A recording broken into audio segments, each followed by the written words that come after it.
एकीकडे आरेमधलं निसर्ग वाचावं म्हणून महाविकास आघाडीने आरेमधलं जे मेट्रोचं कारशेड आहे ते कांजूरला स्थलांतरित केलं।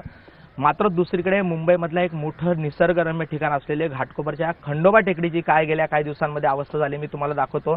माझ्या मागे आपण पाहिलं तर हा जो परिसर होता यामध्ये शेकडो झाडं या संपूर्ण परिसरामध्ये होती। अगदी 3च महिन्यापूर्वी काही व्हिडिओ जे काढले गेलेले आहेत त्यामध्ये आपण पाहिलं तर हा संपूर्ण परिसर निसर्गरम्य असा झाडीने व्यापलेला होता। मात्र गेल्या 1.5 ते 2 महिन्यामध्ये या ठिकाणी आपण पाहिलं तर संपूर्णपणे आता काँक्रिटीकरणाला सुरुवात होणार आहे। या ठिकाणी गृह विभागातर्फे एक फायरिंग बट पोलिसांच्या प्रशिक्षणासाठी उभारण्यात येत आहे। मात्र यामुळे शेकडो झाडांची हानी आपण झालेली पाहू शकतो।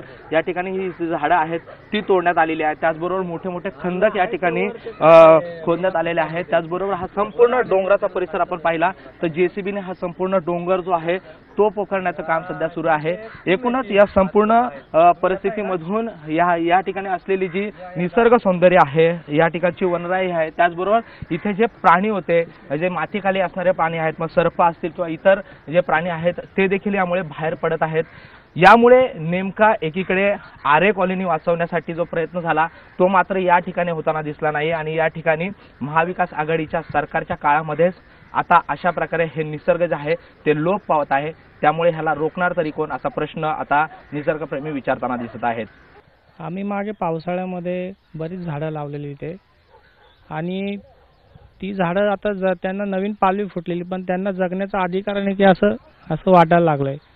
तर मागे आरेमध्ये खूप मोठं आंदोलन झालं होतं पण ते आंदोलन सक्सेस झालं, सरकारने त्यामध्ये मध्यस्थी केली आणि तो डोंगर वाचवला, आरे वाचवलं। पण आज घाटकोपरचा जो श्वास आहे की ऑक्सिजन आहे तो आज तो संपूर्ण तोडला गेलेला आहे आणि जो डोंगराचा जो मधला भाग आहे तोच अक्षरशः निस्तानाभूत केलाय। पुढे आता जर मधला भाग जर तोडलेला तर वरचा डोंगर कधी कोसळू शकतो, पावसाळ्यामध्ये कधी दुर्घटना इथे होऊ शकते, जसं माळीन जसं झालं तसं। तर आमची निसर्गप्रेमीची एकच विनंती आहे की जे झाडं तोडलेली आता ते तर काय जगू शकत नाही।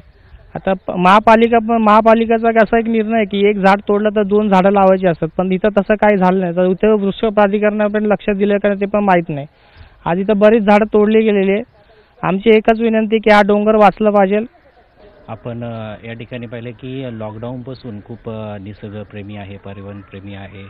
तर लोकांना लॉकडाऊनमध्ये जे घरामध्ये कोंडलेले होते गेले मार्चपासून जवळजवळ आता नोव्हेंबर-डिसेंबरपर्यंत, तर ते लोक त्या लॉकडाऊनच्या काळामध्ये स्वतःला थोडंसं रिलीफ करण्यासाठी इथे आपली ही टेकडी आहे खंडोबाची टेकडी, या ठिकाणी यायची आणि थोडंसं एक बोलतात ना निसर्गामध्ये आल्याच्या नंतर जे आपलं मनामधलं हे असतं ते पूर्ण रिलीफ व्हायचे। आणि नंतरून पावसाळा चालू झाला, चालू झाला त्याच्यानंतर या टेकडीचं सौंदर्य एवढं बहरलं की हा एक निसर्ग स्पॉट म्हणजे असं पिकनिक स्पॉट तयार झाला। त्याच्यामध्ये भरपूर लोकांचा चांगल्या प्रकारे रिस्पॉन्स भेटला, निसर्गप्रेमी यायला लागले। त्याच्यानंतर इथं या ठिकाणचा हा जो धबधबा आहे हा खूप अप्रतिम असा धबधबा आहे की ज्याचा चांगल्या प्रकारे लोक येऊन मनसुक्त आनंद घ्यायचे, हे करायचे।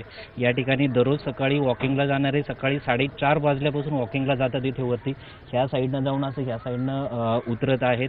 तर त्या लोकांनाही भविष्यामध्ये हे काम चालू झाल्यापासून त्यांना एक मनामध्ये त्यांच्या धाकधूक आहे की भविष्यामध्ये आपल्याला जायला भेटणार की न भेटणार। त्याच्यावर मध्यंतरी की बरेच इथं जे सिक्युरिटी जे पोलिसांचे नेमलेले आहेत त्यांच्याकडूनही दमदाटी करण्याचे प्रयत्न करण्यात येत आहेत की बाबा जायचं नाही, हे नाही की ह्याच वेळेत जायचं, असं करायचं, तुम्हाला म्हणजे अधिकार नाही आहे, हा पूर्ण जो डोंगर आहे हा आमच्या आधिपत्याखाली आलेला आहे आणि तुम्ही इकडे येऊ शकत नाही आहे। त्याच्यानंतर मग मध्यंतरी आपले प्रशांत बडे यांनी आपले हे होते DCP होते त्यांच्याशी बोलणं करून वगैरे DCP स्वतः यांच्या सांगण्यावरून इथे आले आणि त्यांनी एक पर्यायी बाबा ठीक आहे तुम्ही काय करू शकता, तर ते बोलले, त्यांना सांगितलं की तुम्ही एक साईडनं रस्ता आत्ता सध्या पर्यायी रस्ता निवडून द्या जाण्यासाठी, वरती लोकांना थांबवू नका, जायला हे द्या, पुढचं आपण बघूया की पर्यायी व्यवस्था करून देऊ।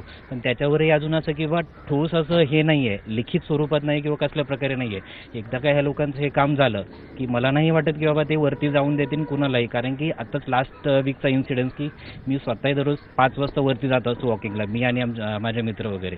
तर 3-4 दिवसापूर्वी इकडचाच एक पोलीसवाला वरती आला आणि वरती लोक वॉकिंग करतात, जॉगिंग करतात, रनिंग करतात, थोडेसे बसतात. त्याच्यामध्ये प्रामुख्याने लेडीज किंवा मुली वगैरे पण असं ते येत असतात. तर त्यांची ती अरेरावी वगैरे जे वरती, आता पहिलं तर इथे खालीच करायचे, पण आता त्यांनी एवढं त्यांचं दारिद्र्य वाढलं आहे की ते वर येऊन पण नाही त्या भाषेमध्ये सगळ्यांशी त्यांचं ते वादविवाद चालू असतात. इथे बसायचं नाही, असं नाही करायचं, असं नाही करायचं, लगेच खाली जायचं. त्याच्यानंतर की बाबा हा डोंगर आमचा आहे, कोणाला काय कंप्लेंट करायचं. त्यांचं दारिद्र्य एवढं वाढलं की सरळ सरळ बोलतात की नाही, तुम्हाला काय कोणाला कंप्लेंट करायची ते जाऊन करा, आम्हाला काय फरक नाही पडत. काय कुठे तुम्हाला काय करायचं असेल ते करू शकता. त्याच्यानंतर जे निसर्गाच्या वेळेस इथे जेवढी ह्या परिसरामध्ये जवळजवळ नाही म्हटलं तरी एक 500 ते 1000 झाडं होती ह्या ठिकाणी. तर ही झाडं पूर्ण आता आपण पाहत आहे की इथं कसं पूर्ण कॉन्क्रिटीकरण करून म्हणजे ते पूर्ण जमीन उद्ध्वस्त करून टाकलेली आहे. त्याच्यानंतर ह्या टेकडीच्या इथून अशी पूर्ण निसर्गप्रेमी जे आहेत, वेगवेगळे ग्रुप्स वगैरे आहेत, त्यांनी झाडं लावलेली आहे. ते सकाळी दररोज उठून त्या झाडांची काळजी घेतात. दोन्ही हातामध्ये 5-5, 10-10 लिटरचे कॅन घेऊन जातात. दररोज त्यांना पाणी घालतात. म्हणजे एक प्रकारे ते वृक्ष संवर्धन वरती करण्याचं काम चालू आहे. 1,500 ते 2,000 झाडं वरती आता ह्या पोझिशनमध्ये म्हणजे वाढलेले आहेत. समजा उद्या यांनी पूर्ण काम झालं, काम होतोपर्यंत ते चालू होईल. पण एकदा काम झालं की यांचं फायरिंग रेंजमुळे एवढी यांची दमदाटी चालू आहे सध्या. तर ते पाहता हे भविष्यामध्ये मला नाही वाटत की बाबा वरती जाऊन देतील किंवा काय करतील.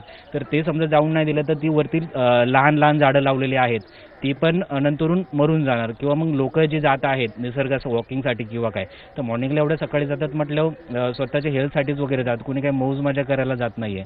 तर ते कुठेतरी थांबलं पाहिजे. आणि हे म्हणजे जे आहे ते बोलतात ना, शरीरात कसं रक्तवाहिनी असतात, तर ही रक्तवाहिनी होती आणि या रक्तवाहिनीलाच त्यांनी हे केलेलं आहे, सलाईन बोलतात ना, ते इंजेक्शन मारलेलं आहे. त्याच्यातून आता हे रक्त हळूहळू बाहेर पडत आहे.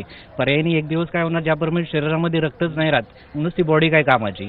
त्याप्रमाणे काही दिवसानंतर येत्या काही दिवसामध्ये या डोंगराची तीच अवस्था होणार आहे की बाबा रक्ताविना शरीर काही कामाचं नाही राहणार आहे. मग त्याच्यानंतर मग बाकी सगळ्यांना जागीन, पण तोपर्यंत वेळ निघून गेलेली असेल. कॅमेरामन अजय गुप्तासह प्रशांत बडे, एबीपी माझा, मुंबई.